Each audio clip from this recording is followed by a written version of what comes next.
हम सब एक सफर पर हैं, एक ऐसा सफर जहां कई बार ऐसा लगता है कि मंजिल बहुत बहुत दूर है।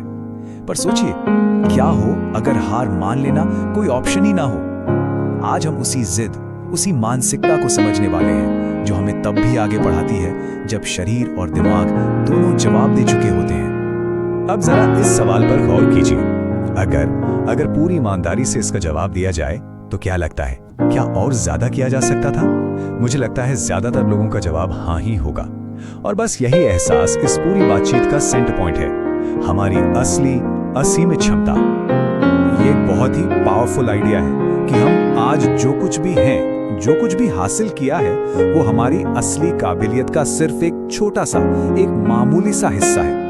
ज्यादातर लोग अपनी जिंदगी में बहुत नीचे का निशाना लगाकर जीते हैं, जबकि उनकी क्षमता तो सच में असीम है। और यहीं पर जिंदगी हम सबको एक बड़े चौराहे पर लाकर खड़ा कर देती है, एक बहुत ही जरूरी चुनाव, जहां हमारे सामने दो रास्ते होते हैं और हर किसी को कोई एक रास्ता तो चुनना ही पड़ता है। तो आइए देखते हैं कि ये रास्ते हमें आखिर ले कहां जाते हैं। ये जिंदगी का शायद सबसे बड़ा विरोधाभास है ना?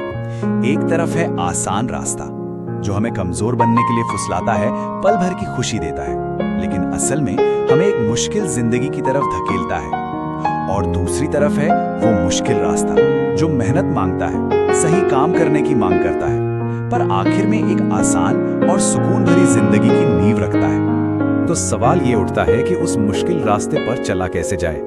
इसका जवाब सिर्फ एक शब्द में है, अनुशासन। चलिए समझते हैं कि कैसे ये चीज, जिसे हम अक्सर एक बोझ समझते हैं ना, असल में हमारा सबसे बड़ा और सबसे वफादार दोस्त बन सकती है।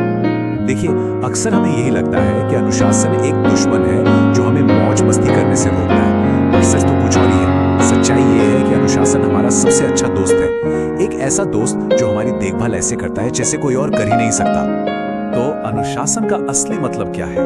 ये सिर्फ सुबह जल्दी उठना नहीं है, नहीं, ये तो सभी अच्छे गुणों की जड़ है, फाउंडेशन है। ये वो ताकत है जो हमारी देखभाल करती है और हमें उस रास्ते पर डालती है जो हमें लगातार बेहतर और बेहतर बनाता है। जब अनुशासन हमारी जिंदगी का हिस्सा बनता है तो वो हमें ताकत, अच्छी सेहत, समझदारी और सच्ची खुशी की तरफ ले जाता है।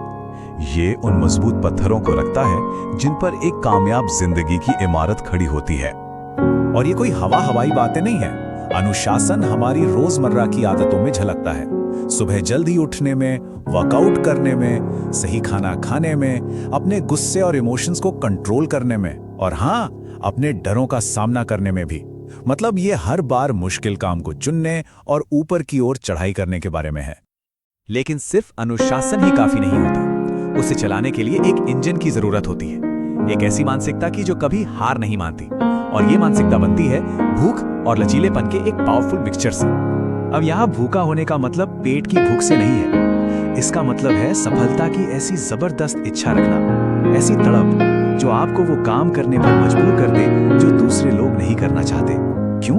ताकि आप कल वो चीजें हासिल कर सकें जो दूसरों के पास कभी नहीं होंगी। जो लोग सच में भूखे होते हैं ना, वो अपनी फीलिंग्स के हिसाब से नहीं, बल्कि जो सही है उसके हिसाब से चलते हैं। वे कोई बहाना नहीं बनाते, जीरो बहाने।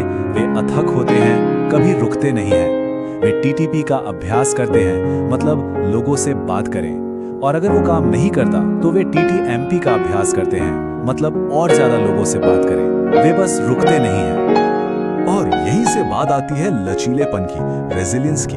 देखिए, जिंदगी आसान नहीं है, ये आपको घुटनों पर ला देगी अगर आपने इसे मौका दिया। तो असली बात ये नहीं है कि आप कितने जोर से मुक्का मारते हैं, असली बात ये है कि आप कितना जोर का मुक्का खाकर भी आगे बढ़ते रह सकते हैं। जीत ऐसे ही हासिल होती है। तो सबसे जरूरी बात क्या है? अपनी हालत के लिए दूसरों को दोष देना बंद करना होगा। ये कहना कि उसकी वजह से या इसकी वजह से कुछ नहीं हो पाया, ये कायरता है। कायर लोग ऐसा करते हैं। हमें अपने फैसलों की जिम्मेदारी लेनी होगी और ये मानना होगा कि हम आज जहां भी हैं अपने ही चुनावों की वजह से हैं। और ये सारी बातें हमें आखिरी और सबसे जरूरी पॉइंट पर ले आती हैं। ये सारी लड़ाई हर एक पल में सिमट जाती है, हर एक सेकंड बहुत कीमती है। देखिए, सफलता और असफलता दोनों ही कोई एक दिन की घटना नहीं है। सफलता धीरे धीरे, दिन ब दिन, लगातार की गई मेहनत से बनती है, और असफलता भी वो भी धीरे धीरे ही आती है। अनुशासन में एक छोटी सी चूक, एक छोटी सी हार जो वक्त के साथ बढ़ती चली जाती है। इसीलिए हमें हर एक सेकंड पर ध्यान देना होगा, क्योंकि सेकंड से ही मिनट बनते हैं, मिनटों से घंटे, घंटों से दिन और दिनों से साल। हर गुजरते सेकंड में या तो हम कुछ बना रहे होते हैं या कुछ गवा रहे होते हैं। हर सेकंड मायने रखता है। और अंत में बस ये याद रखना है कि हमें सिर्फ एक मौका मिलता है। जिंदगी नाम के इस खेल में सिर्फ एक ही पारी है। हमारे पास जो कुछ भी है वो यही एक जिंदगी है। सवाल बस ये है कि हम इसका करते क्या है। तो सवाल वही है, इस एक मौके का क्या किया जाए? जवाब ये है कि अगर किसी चीज को पूरी शिद्दत, पूरी जिद और दृढ़ता से चाहा जाए, हर मुश्किल के बावजूद उस पर डटे रहा जाए, तो उसे हासिल किया जा सकता है। हर किसी के अंदर कुछ खास है, हर किसी के अंदर महानता है। उसे बस बाहर निकालने की जरूरत है।